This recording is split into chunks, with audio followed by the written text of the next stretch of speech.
alternative, but you know. Yeah, exactly. Thank you, robot. The robot just told me recording was in process. So you have to. I'm always polite to the robots. I hope they'll remember that when the time comes. You know. Yeah. Be nice to your robots, people, because they will remember. My hope is that we will eventually be part robot. Well, you know, that'd be fun. Yeah, I feel like I hope that we are simply a precursor to the eventual species that dominates the cosmos. Yeah. Well, you know, that's one of my favorite weird theories is like, you know, if we could like integrate our minds into software, you know, or even upload our minds, which of course is, you know, the that whole thing. You know, the problem with that is that if you upload your mind into a computer, eventually that computer is going to need to be updated and the interfaces are going to change and language and basically the algorithm is going to subsume what if who the you idea were. is not to upload your mind into a computer, but to be present wherever you are, but have something involved here that can help you have the same experience with an avatar body, right? Well, that'd be cool. Right, so you can be here and that's how you're able to meld mind and machine, is to have our capability, our being, our essence operating this thing. And what if we can control a swarm of them?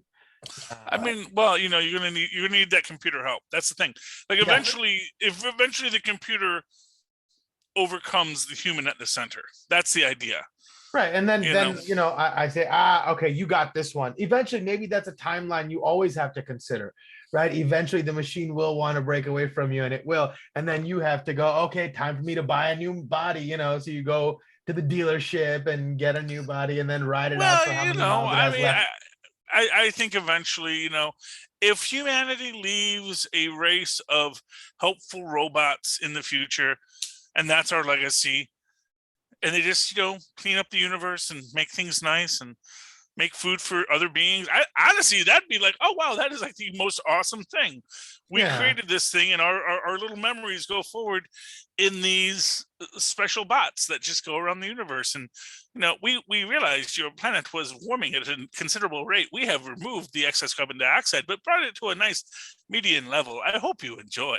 You know? Yeah. In that way, perhaps that is God actualizing himself in a physical realm. That is how you get to paradise, my friend. Okay, are you ready for this? Are you ready for? Let's do it.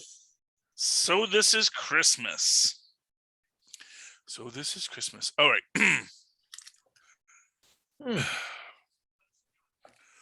Avast me hearties, and welcome once again to Full Stream Ahead. I be your captain, Charlie, the Professor Esser, and with me is the man who will take control if I ever die of a massive arterial infarction, my skinny rich friend. It's Mozz. Thank you, Mozz, my skinny rich friend. I'm so glad you're always here. In a world of capes and lunatics, gods and monsters, there are those who fight against injustice and protect that which they love, their family, their friends, and their home, with only 2 sticks and a string. They are Hawkeye, and this is their story.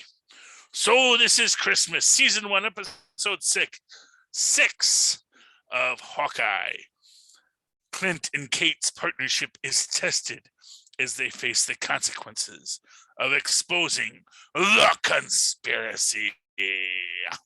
Our director this week is Rhys Thomas, not Burton Birdie.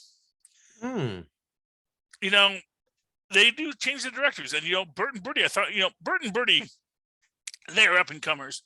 Well, I'm gonna say Rhys Thomas did a good job. You know, there's one thing I'm not quite sure I like, but that might have been the scripters, and that's a whole other bag of hammers. But we'll get to that because you know who scripted this was good old Jonathan Igla, along with Elisa Lamont Clement, created for a television, of course, by Jonathan Igla. And then we get all our created bys. You know who gets a special shout out on this one? Jack Kirby and Joe Simon is the creators of Captain America because of that end credit scene. Don Heck and Don Heck and Stan Lee, of course, created Hawkeye. And Katrina Matheson, why, she was our hardest working woman in show business this week. Mozz, she's the executive story editor. So, man, this episode, let's see here. Where do we start? Well, let's start right with where it starts, with Kingpin, right? Oh, yeah. Making his entrance. Kingpin makes his entrance. Yeah, I did not do a rewatch this morning, so I'm not quite sure exactly where everything happens. He is talking to our lovely mother of Kate. What's her name again? Eleanor Bishop, and she wants out. And not where I saw this going. I thought, I don't know, maybe it's just where I was disappointed, because I saw like her have so much potential as like a villain. Maybe she's on her way to getting there, but then to debase her like that, oh, she was just trying to make the best out of a bad situation. I was getting ready for a really, really cool villain, and she just turned out to be, well, she might get that yet, because that's one of the things. And just to make it clear, as she says, she has an insurance policy. She is ready to turn state's evidence. She is ready to further the power vacuum through legitimate means. That's always the complexities of the underworld business, is that you can Al Capone's rivals can tell the IRS, you may want to look into this, because that is a force that is actually somehow bigger than the Kingpin, because real government corruption and billionaires and money, those can get a little bit bigger than even organized crime. Organized crime may pay to kill you, but actually it's very easy to buy someone to make sure people don't kill you. That's the thing. In fact, you can hire a Black Widow to either kill people or to make sure someone doesn't kill you. They're free agents. And that is the scariest thing in this universe. Yeah. But of course, Vincent D'Onofrio, he steals so much of this. I mean, we've waited so long, and we were so happy to have him. Between this and the scene that is not Vincent D'Onofrio and would be a spoiler for Far From Home, or not? No Way Home.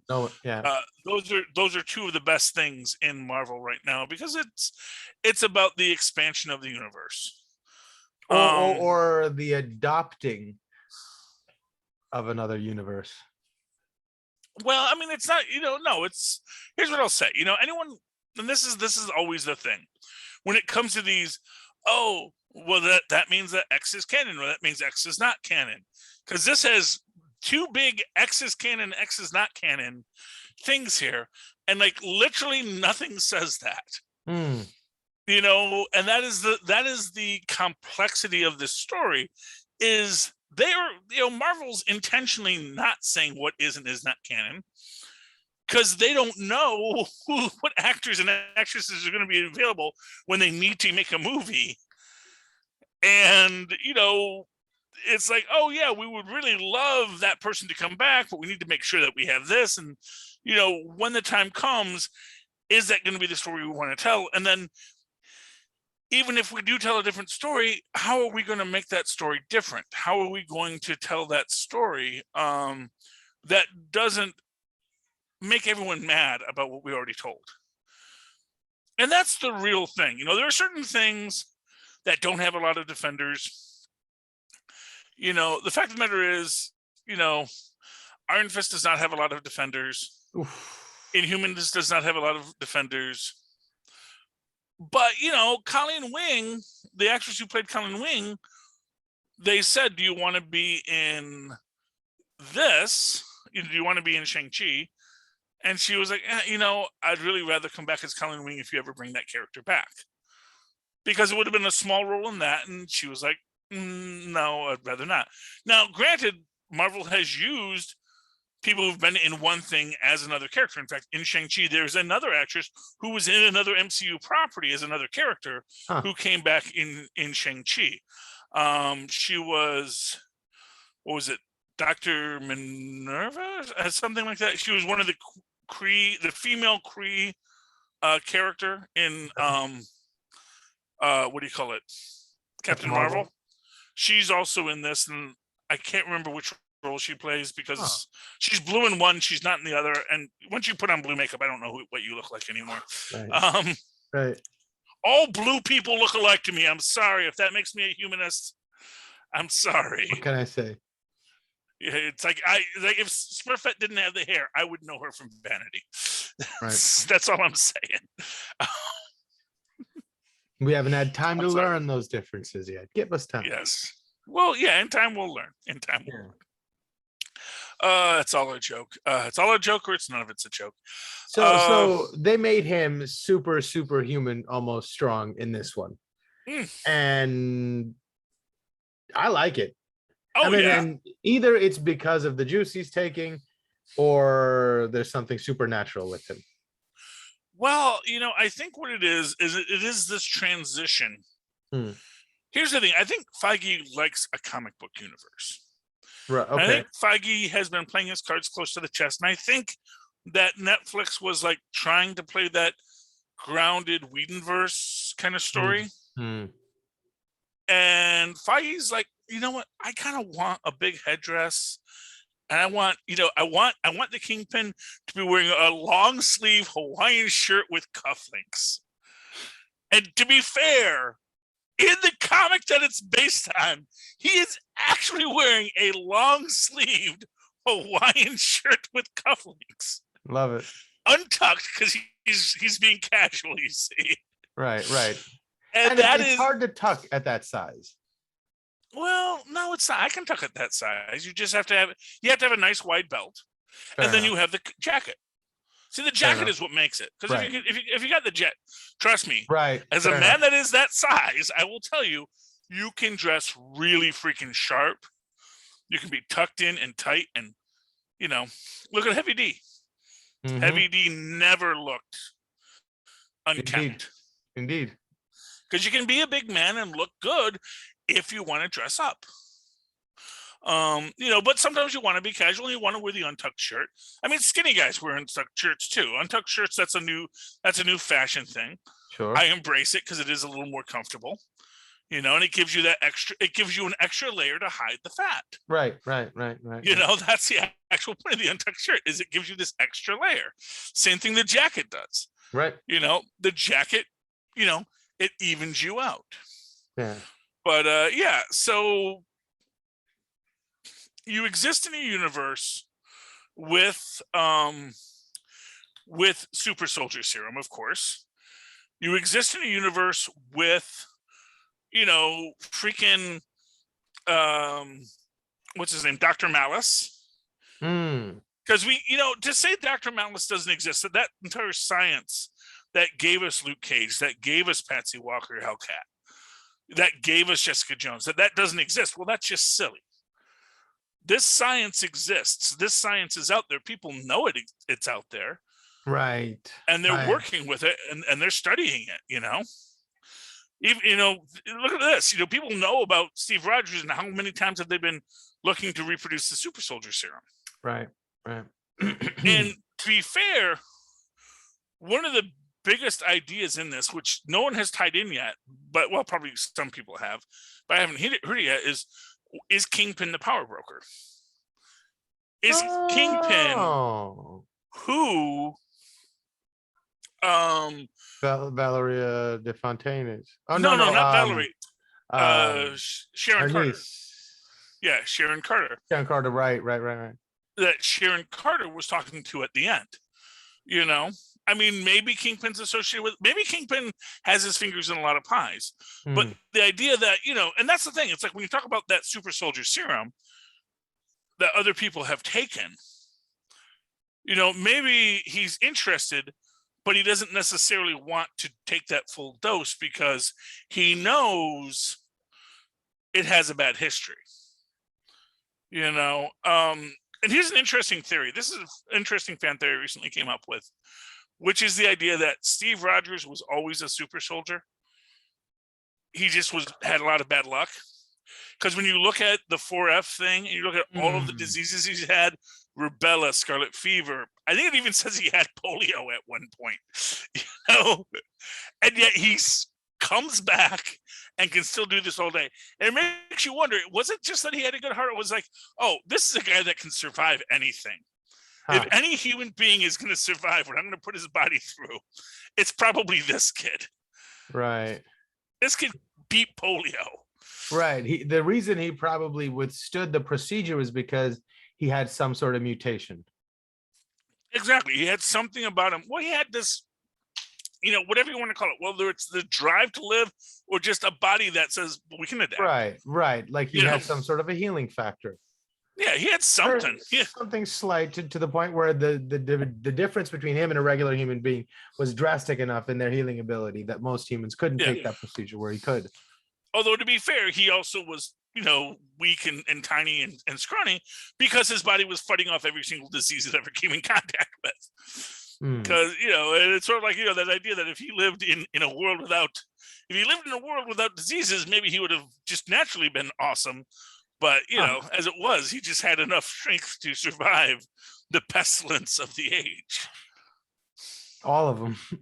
Yeah, because he went through the flu epidemic of the 1918s, so he was, because that's what took his mom, Wow. And he's sitting there taking care of his mom, and he's, I got a little sniffle, but I'm fine. I can do this all day, mom, That's the thing. And so, there's all these layers that I really feel they put into these things. And so the idea that Kingpin might be juicing a bit, I think that goes without saying. Yeah. He's not ready to commit to full-on superpowers, but he knows he needs something. Right. He knows that this game has changed. I also feel like you look at his experience with Madame Gao and all that. Mm-hmm. So he seems like a really learned person. Not just in the areas of philosophy and strategery and that sort of thing, but also probably of the martial arts. Like some of his movements, they were like concerted like movements that were like focusing energy and delivering them, when he blasts her in the gut and she goes flying. And I also appreciated the fact that he was holding back the entire time. He's like, come on, you're a kid. But because of the relationship with Eleanor and the fact that he does want to save that relationship of someone that is an integral cog in the wheel of his corruption, in the machine of his corruption. So she's just like, she's a niece or something, And so he's like letting her know, but he never really wants to hurt her. I thought that was kind of adorable.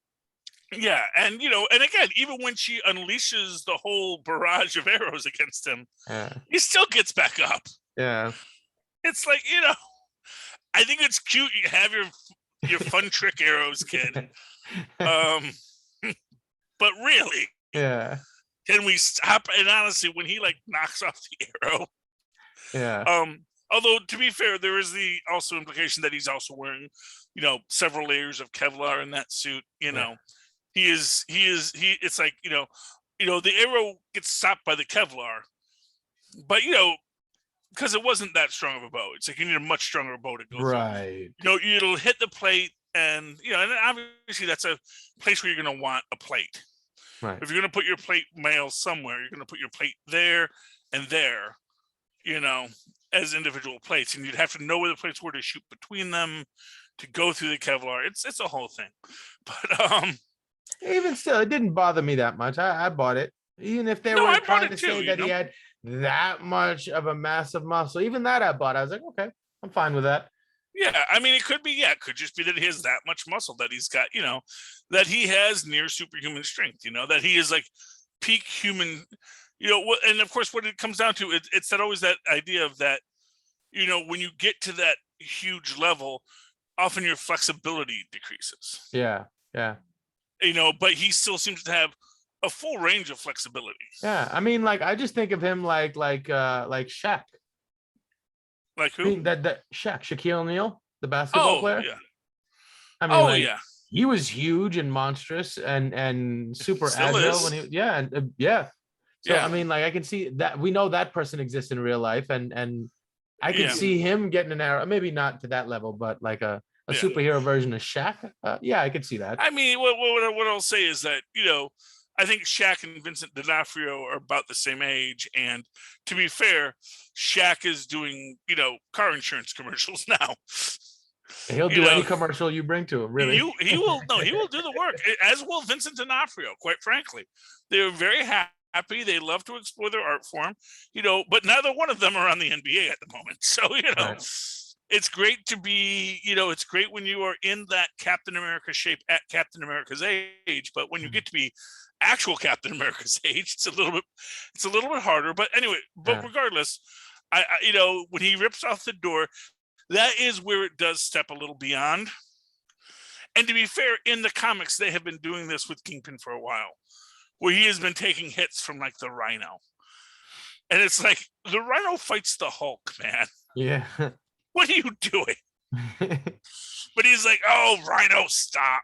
It's like, clearly you're juicing, Wilson. It's okay. Everyone does in the Marvel Universe, but it's like, don't act like you're not juicing at this point. And he's probably got the kind of money to have a whole horde of doctors monitoring his chemistry the whole way. Of course he does. He does. I mean, not for nothing, I am certain he is fully. That's the thing is, and he funds a lot of experimentation into superhumanity because he wants some superhuman soldiers. Yeah. And you think he doesn't dip his beak on occasion?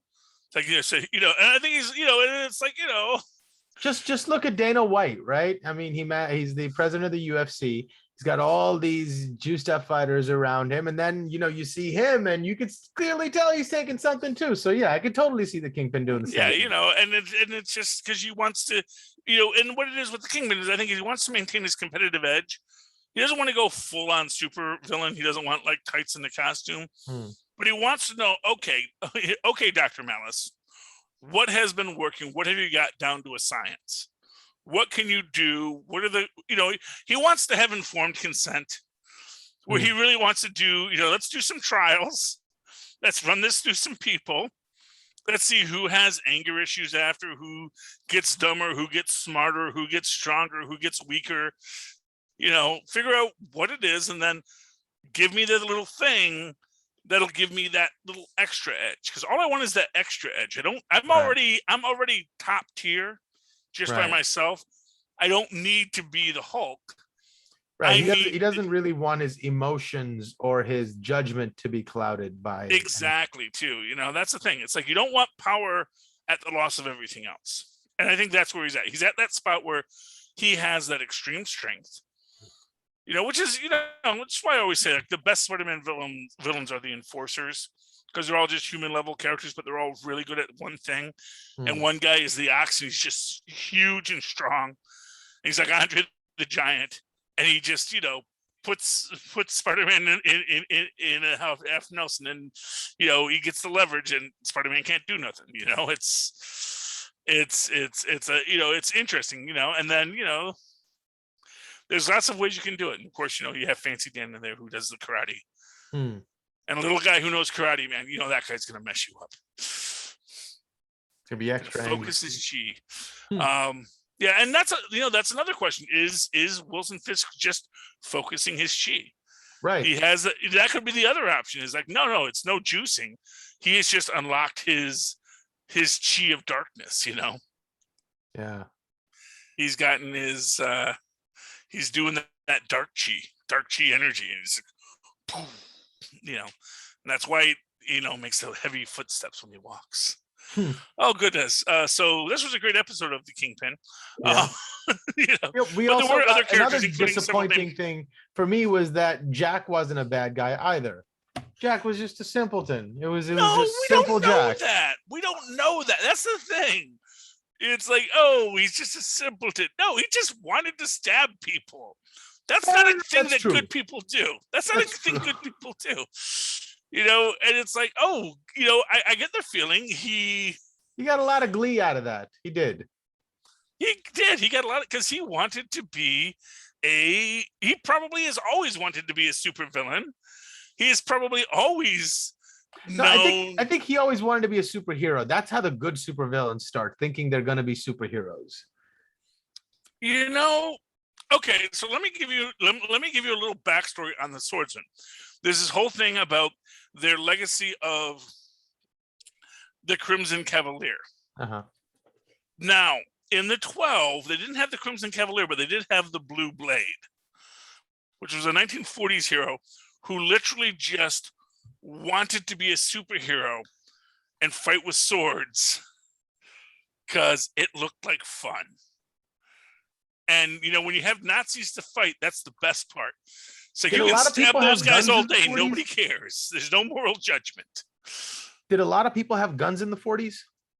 Yes, they did. In the 40s, yes, guns were very popular, but swords were cooler, man. Swords are still cooler. I mean, even Ronin has a sword. Hawkeye uses right. But as a superhero universe, you know, like in the real world, if you wanted to, you know, you're not going to bring a sword to like a gang neighborhood and say, "Hey, leave those kids alone." That's not going to go over very well. No, but if you're a supervillain, it's really intimidating.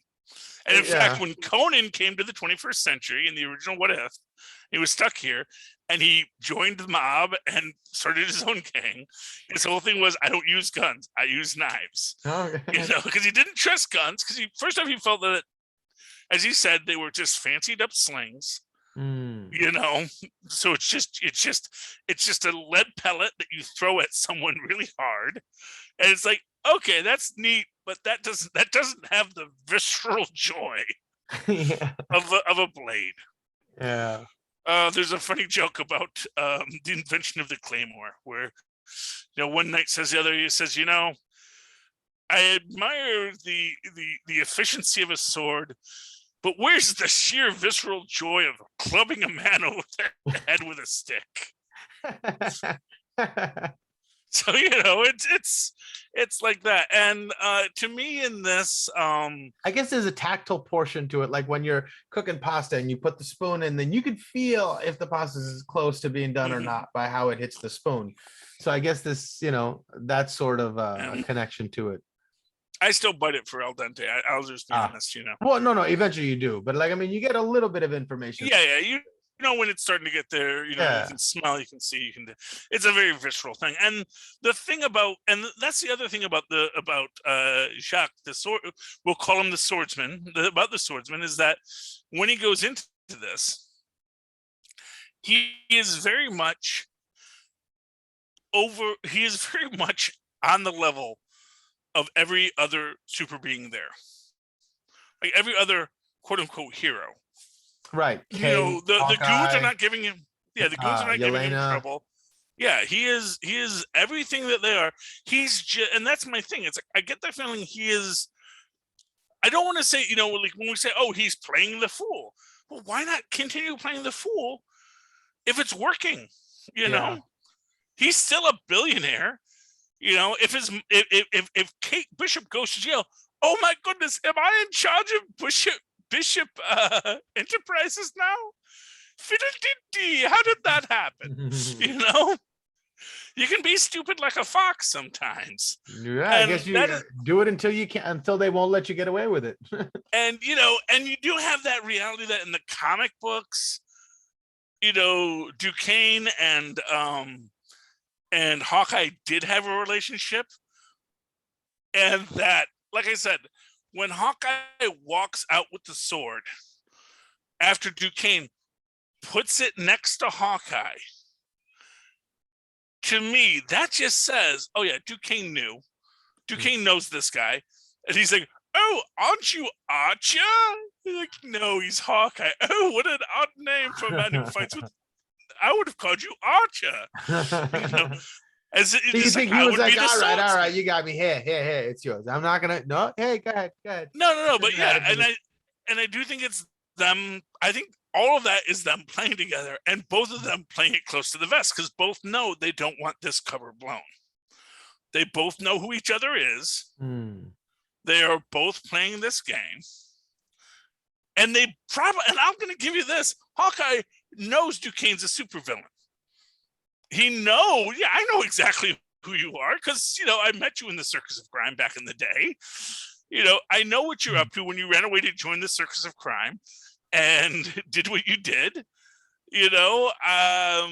and we both learned the art and the skill of this before I got out of that and went to Shield, and you went back to your billionaire uncle's life. It's oh wow, he's kind of like Batman that way. Billionaire, traveled the world, learned swordsmanship, went back home, and then did nothing with it. I feel like Jack is a bit more suggestible to the darker side of things. Oh, like I said, I absolutely agree. Like I said, I mean, honestly, he is such a delightful scenery chewer to watch. Like I said, that's my thing. It's like, I don't think we've seen the last of that guy. Yeah. It's like I don't think we've seen the last of Rogers the musical. Yeah. Wow. Unfortunately, man, that was terrible. Terrible. Yeah, it was. Here's what I'll say: you should never make art commemorating something from the last 10 years, because it's always bad. Yeah. There's like you see like designs of the Lincoln Memorial from like 1878, and it is ridiculous. Really? What were the designs? Oh, there was like this big Tower of Babel birthday cake of people walking up a spiral of human enlightenment to get to Lincoln, and it's wow. Yeah, they were just because it was too fresh in people's minds, Yeah, wow. It was like, oh, but Lincoln was the best. He saved it, and it's like, okay, dude, just I'm glad they showed some restraint. Yeah, eventually they did. Yes. You really want like 100 years between when an event happens and you commemorate it. Because when you commemorate it 100 years later, you have that. Nobody's alive to tell you that's not right. Well, that too. That as well. That's very important. If only Columbus didn't write things down. Right. Oof. Yeah, that man's convicted by his own words. That's the thing. That's, honestly, for what it's worth, I am a firm believer that is why Plato and Socrates never wrote anything down. They were like, I'm not writing that down. Because they knew even then that Facebook was forever. Right. The cancel culture will come for me. You're not tying me to nothing. Writing that down. They're already putting me to death. You want me to write stuff down too? I said what? No, I didn't. Yeah, exactly. Prove it. Exactly. So, yeah, that is why no great philosopher ever writes it down themselves. It's always one of their students who writes it down. It was, maybe my student said that. I don't know. I say a lot of things, I was a misinformed student, misinterpreting my teachings. Exactly. So, yes. Anyway, we were talking about Hawkeye, I think. Right. So trick arrows. Right. I love Hawkeye being a gearhead in this, working out the trick arrows. Got the red Pym arrow this time. That was messed up. Yeah. But I was kind of glad to see it. I was like, all right, good. Some consequences for something. Yeah. Although, what worried me about that was he says, oh, I guess I have to talk to. He said, well, what do you do with them now? And it's like, oh, I guess I have to talk to Scott about that. And then the owl comes and takes them. Yeah. Cool, bro. Yeah. Well, those guys are dead. Yeah. Well, and apparently the original written end credit scene was the kids in the owl, was the bros in the owl nest. Oh, I'm glad they didn't do that, because I like the thought of like them being fed to like owl children. Well, okay, well then you might have liked seeing it. I don't know. Oh, okay. I thought you were gonna say they were just like hanging out there. No, they're waiting to be fed. Oh, okay. Eaten. Yeah, then I probably would have liked it. Yeah, you see, I would not have. I was like, no, man, don't eat it, bro. Don't eat it, bro. I mean, all bros are not equal. Look, I know what I'll say is I know they're not nice guys, but no one deserves to be eaten by an owl. That I'm just gonna go out on a limb on that. No one deserves. No one. I don't think. you might deserve to go to jail and be separated from humanity and sit in a corner and think about what you did for the rest of your life. But no one deserves to be eaten by an owl. I'm all right with some people being fed to owls. Okay, well, that's. I would be judicious with it, reality. obviously. I wouldn't go willy-nilly owl feeding, but You see, to me, the minute you say it's okay to feed people to owls, then everyone's just, well, why is that person okay to feed to an owl, but this person that made me feel bad isn't good to feed to owls? That's the thing. It's like too. I don't know. I'm willing to look at it case by case. Yeah, it's my Catholic upbringing, and I'm not going to say it's easy to maintain that kind of absolute idea that don't feed people to owls. But every so often. All right, well, that's what I mean. Maybe that's the key. Maybe that's the every so often is the key. Once a year, we feed somebody to the owls. Give us Barabbas. That's all I'm saying. Anyway, off topic, but I love that we get that both Hawkeye and Hawkeye are both in their fancy LARPer gear. Yeah. How do they maneuver so well on ice with boots?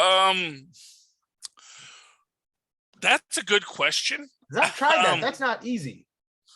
Yeah, well, to be fair, they're not in skates, right? Presumably, I would presume that their shoes have decent traction. No. But an ice rink is designed to have a layer of water. Yeah, I know what you're saying. They all should have been much more slippery. Yeah. I'm guessing maybe it's a really super cold night. Remember when those used to be things? And maybe it is getting a little frozen up. So it's a little easier to walk on the frozen ice than when you have that. I don't know. That seemed kind of weird to me. Well, yeah, the physics of it are a little broad, But that's a comic book. That's the thing. It's like we're gonna make it happen because it helps the story. I wonder if there's some sort of like a hydrophobic spray you could spray on the soles of your shoes that would immediately wick the water away and let your shoes actually no, because hydrophobic would actually make you more slippery. We actually want to yes, because the hydrophobic will put you on a layer. No. It would wick the layer away from. No. But the thing is that the layer is already on the ice. That's what I'm saying. So would it push it away far enough so that you can actually make contact with the ice?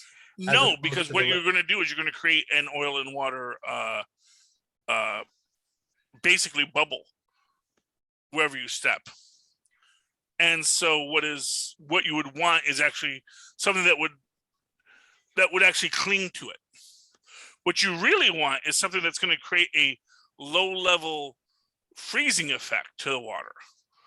So that the water sort of becomes hard and then it's ice on ice and then you're walking crunching and crispy and like sticking to the ground, wouldn't you?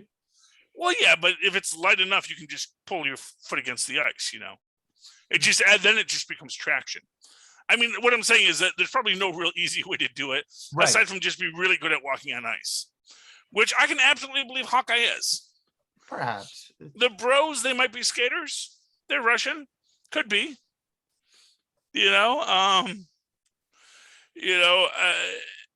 It's interesting, the entire question of it, because they don't slip around on the ice, and which makes me imagine that they probably treated the ice so that they could walk on it. And again, like I said, I've never been. They have arrows that can shoot stuff, so I'm sure they one of those arrows probably puts some sort of electric field that makes the water less. Anything's possible, But and again, this is nighttime. Like when you go skating in the daytime, there's always that layer of water. You slide so much more during the daytime. At night, it's possible that the ice is a little more solid. I feel like that would have been an interesting opportunity to show us a cool arrow. Oh, a cool arrow. Oh, well, there's only so many cool arrows you can do in one show. You could do an entire show where Hawkeye's just in a lounge chair going. Yeah, I know, but that seemed like an appropriate place to inject some sort of an engineering solution to a pretty wicked problem. I'm not disagreeing at all. But as it stands, we still got some really, really good stuff. Yeah, we did, and we also got that confrontation between Yelena Hawkeye happens in this episode too, right? Oh yeah, and that was so beautifully handled. Because at no point does he really just say, because here's the thing, here's the subtext of that scene. When he says he was fighting her because he wanted to sacrifice himself to bring his family back. And that was like, no, I'm sacrificing myself to bring my family back, which is actually, and this is the actual thing. It wasn't, who's going to give up who they love. It was, who's going to give up themselves to bring who gets back to repay their debt. Yeah, who gets to repay their debt. And that's the real and I think battle between them. What was interesting for me was like the natural move is to say, no, I didn't kill her. She blah, blah, blah. But he can't bring himself to say that because he does feel responsible. So of course. Such a weird place for him to walk, to be like, yeah, I have to like defend myself, but I don't have a leg to stand on. Go ahead. I tried to. But you're right. It was a subtle thing to play that, and I think they played it off really, I know. Really well. And what the real point was is that it wasn't him telling her; it was her realizing she did it to bring her back. Right. She's like, if I had been there, it would have been different. It's like, but you weren't.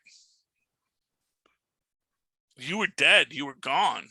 You were away, and she brought you back. So don't even think for a minute that she entered into that lightly. And that Hawkeye knew about Yelena.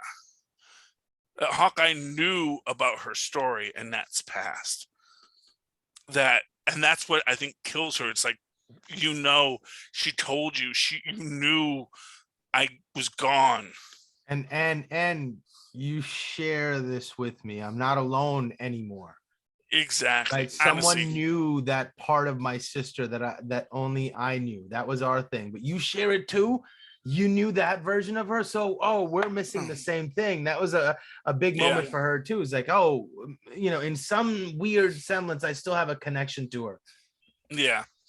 I'm really looking forward to seeing where this story goes. Obviously, we're going to get more of these characters, no doubt. I mean, Jeremy Renner, he may be ready because he was playing the old man Hawkeye. I think he might really enjoy playing old man Hawkeye someday. It's like, that old man Hawkeye role. I like that one.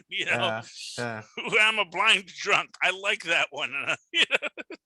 And deaf.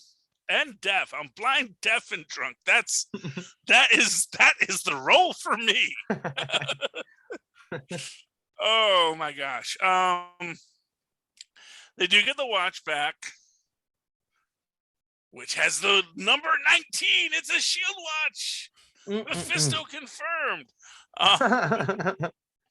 Yeah. And that's a whole thing. Brian Cronin, I think, even did a whole thing about this, look, yes, that could be that, and yes, that's that, but don't act like this is common knowledge that Mockingbird was Agent 19.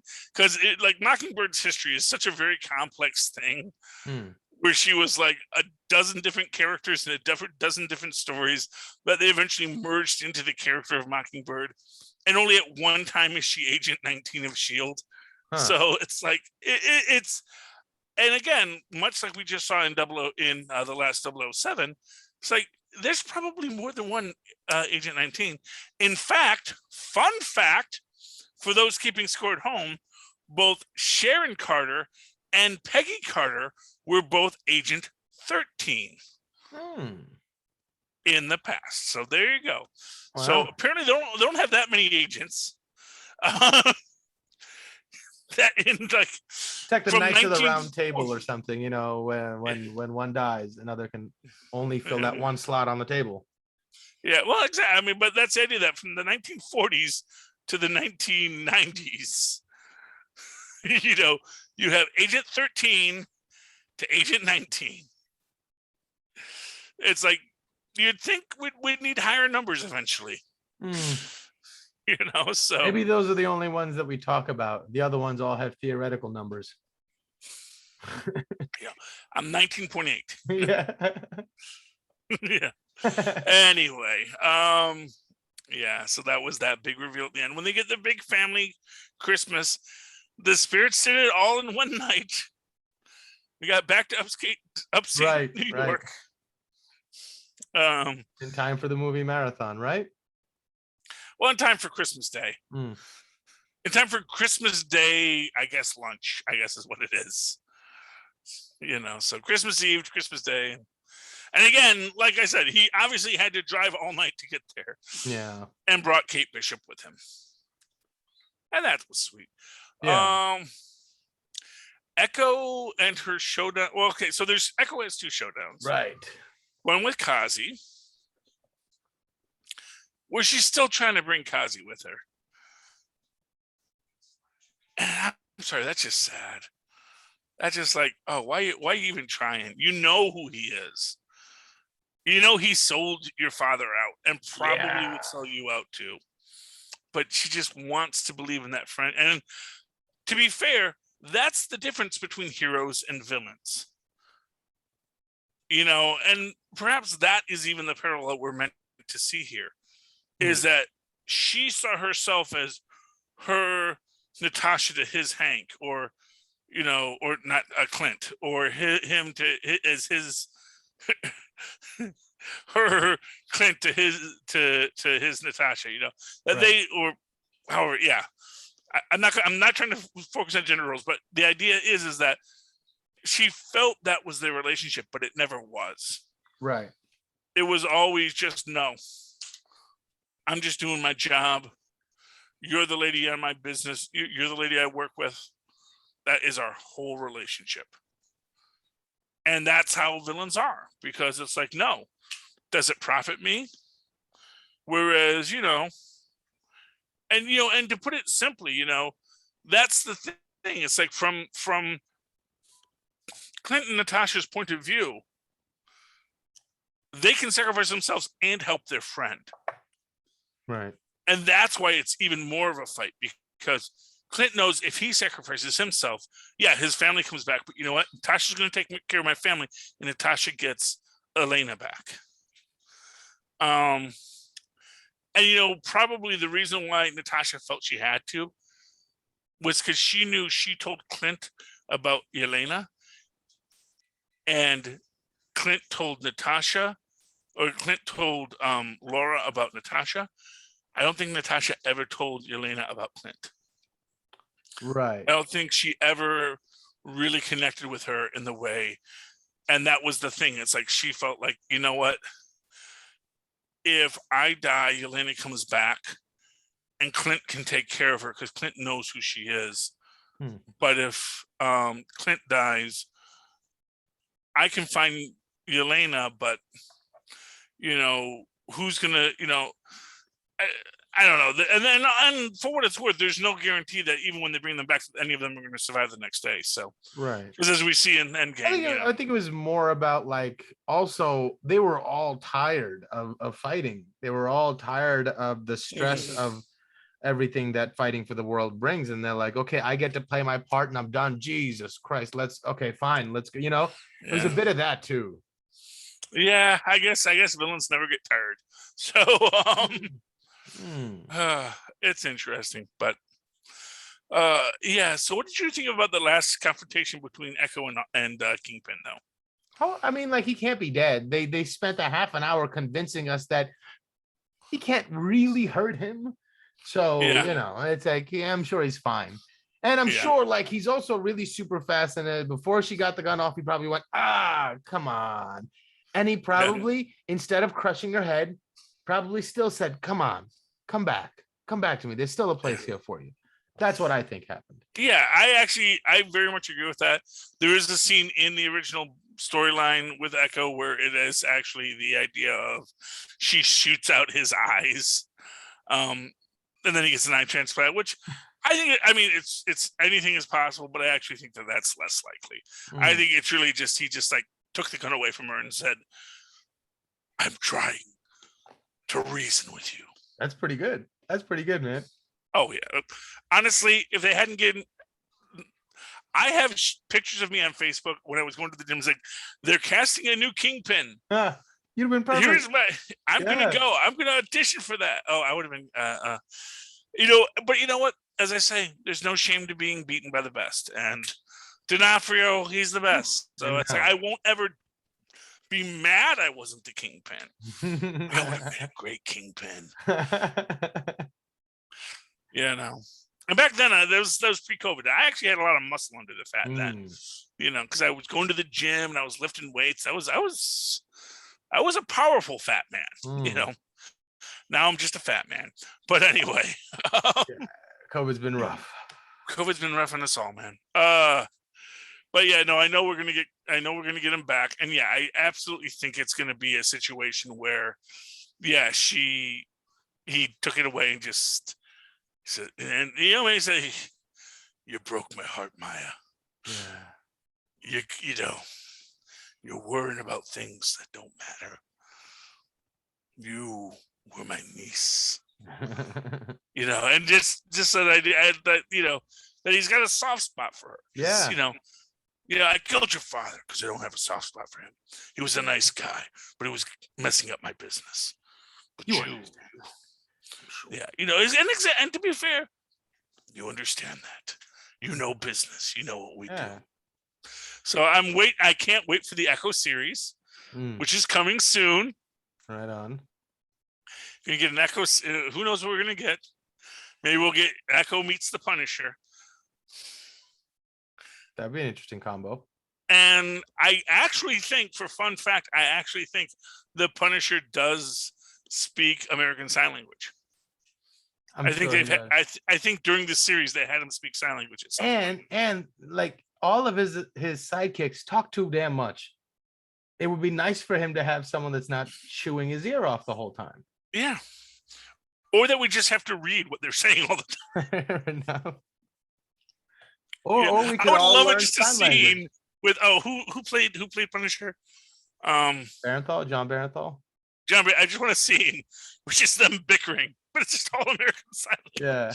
And you just have to read it all. And it's just all a bunch of flying little things. That would be such a beautiful scene to see. Yeah, people would go out and learn sign language just to see if it was accurate. Yeah, that's a cool thing to do. Make more people learn sign language. It would be an amazing thing to do. Yeah. And it's like, and both of them would just be silent because they're both talking in this language that they both speak, you know. Tremendous tactical advantage. Exactly. Well, that's why he knows it, you know. Like the Atreides battle language, you know. Yeah, exactly. You know, so I am certain that would be amazing. Yeah. So that's where we leave it. I think we covered everything. The one thing that I thought was a little weird is when the LARPers go and put on their uniforms. Yeah, but I was like, whatever. Well, let me put it this way: it didn't bother me that they put on uniforms. I wish their uniforms had been flashier. Because there is that scene in the original Avengers where Cap says, "You guys got suits?" And they go, like, "Yeah, we got suits." Although I guess it kind of makes sense in one direction. It's like, why would they pay attention to people that? But there's like, oh no, what world are we talking about? Guys dress like this all the time and usually have superpowers. So when a guy dressed wild tells you to go over there, you're like, yes, Mr. Superhero, sir. You know, so yeah, I guess so. Sense. But they weren't dressed that wild. They were mostly just dressed as Vikings. That's the thing. It's like, to me, or dresses like a Viking sometimes. You know. Yeah, well, he was a really fancy Viking. He had a red cape. True. But I mean, you can't discount what new brand of superhero is going to pop up in your neighborhood every Tuesday. Yeah. You know, I would have wished it had more gold brocade. That's what I'm saying. Sure. A little bit more gold brocade. A little bit more, you know, because even the Ronin costume has the gold trim. Basically, and I wanted more. These guys seem to be able to raid the evidence locker whenever they feel like it, free from consequences. So, you know, they should be able to afford. Have you met the NYPD? I mean, clearly they don't have any problems going through evidence lockers to steal stuff. So I imagine they can steal a couple of bricks of cocaine or heroin and fund their. That's probably how they do fund the whole LARPing enterprise. You didn't hear it from me. Actually, no. They might be more moral than to just sell drugs. You know. Fair enough. But you know, stealing drug dealers' money Was it $100,000 they found, or was it $200,000? It's a lot of money. It doesn't matter. Right. It was a lot of it, like a lot. It was a lot of small bills. So we got lunch that day. I don't know, but I'm just saying there was a lot of dollars there. There's a lot of dollars there now. What's the worst? I saved them some money on their taxes. They're gonna have to pay to the government over it. I'll make sure they get it. I'll make sure they get it. Any final thoughts on tonight's episode? No, I'm excited for what's next. This is a great series. I thought it could have been longer, but it felt all right. It didn't feel terribly disserviced by the short runtime. Can you pause for 1 second? I paused, or can you pause? Oh yeah. Thank you, Mozz. So, Mozz, if someone would like to talk to you about tonight's episode, how can they find you? Well, they can email me at mozzmanzoor@gmail.com or find me on Facebook under Mozz Manzoor. That's MOZZMANZOOR. And of course, if you want to reach out to the whole channel, both the full stream ahead, the super connectivity, the Capes and Lunatics feed, and every single thing on there, you can do so. Talk to any of your favorite podcasters at capesandlunatics@gmail.com. That's Capes and Lunatics, all one word, at gmail.com. And of course, call our voicemail and leave your thoughts on the latest episode of anything, including Book of Boba Fett coming next week at 614-382-2737. That's 614-38-CAPES. And of course, go over to Linktree/Capes and Lunatics to see all of our merch, including a link to our Patreon, because we are funding this ourselves right now. And that again is linktr.ee. So the link tree is broken up by a dot. So it's linktr.e, but two E's, at or slash, this one, / from the bottom left to upper right, Capes and Lunatics. And of course, if you want to write to me personally, just me, Charlie, the Professor Esser, you can do so at superconnectivityblog@gmail.com. That's superconnectivityblog, all one word, at gmail.com. Of course, follow me on the Twitter as I live tweet things in the coming year. When things come back and are new and delightful, at Charlie Esser. That's CHARLIE. Yes, SCR. Look for the two E's in the middle. For quality. Bing. Thank you, Mozz.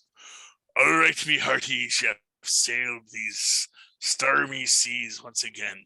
From the MCU to the Star Wars universe to eventually the Multiverse, and all of the places in between, including, what's it, The Boys? That's one of the ones we talk about.